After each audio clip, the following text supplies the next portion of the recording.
নমস্কার বন্ধুরা, আমি তুলি। আজকে বানাবো গোলাপ সিঙ্গারা। এর জন্য আমি ময়দাটা মেখে নিয়েছি।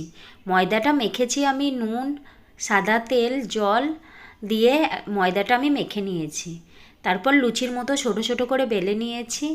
আর একটা প্যানের মধ্যে আমি আলু সিদ্ধ দিয়েছি, কড়াই দিয়েছি, নুন হলুদ 1 চামচ করে দিয়ে পুরটা আমি তৈরি করে নিয়েছি।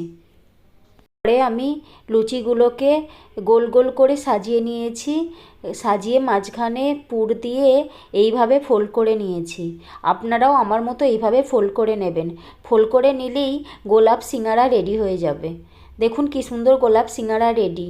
এইভাবে গোল গোল করে সাজিয়ে নেবেন একটার পর একটা।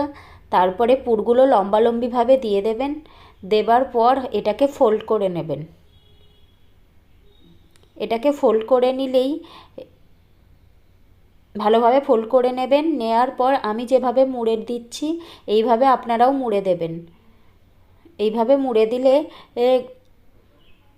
গোলাপ সিঙ্গারা রেডি হয়ে যাবে। এরপর আমি প্যানের মধ্যে তেল দিয়ে, সাদা তেল দিয়ে ডুবো তেলে এগুলোকে ভাজবো। খুব হালকাভাবে ভাজবো ও আঁচটা একদমই জোর দেওয়া যাবে না। এইভাবে লাল লাল করে ভাজার পর এটা রেডি হয়ে যাবে। এটা কিন্তু খুব অসাধারণ খেতে হয়। গরম গরম সস দিয়ে খেতে খুব ভালো হয়। আপনারাও এটা বাড়িতে ট্রাই করবেন। আমার রেসিপিটা যদি ভালো লাগে সাবস্ক্রাইব করবেন, শেয়ার করবেন এবং লাইক করবেন। দেখুন এইভাবে আস্তে আস্তে তেল দিয়ে ওপরটা আমি ভেজে নেব। এরপর উল্টে দেব।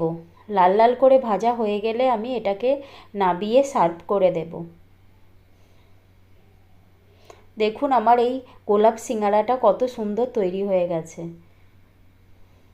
আপনারাও এটা খুব সহজে বাড়িতে তৈরি করতে পারবেন।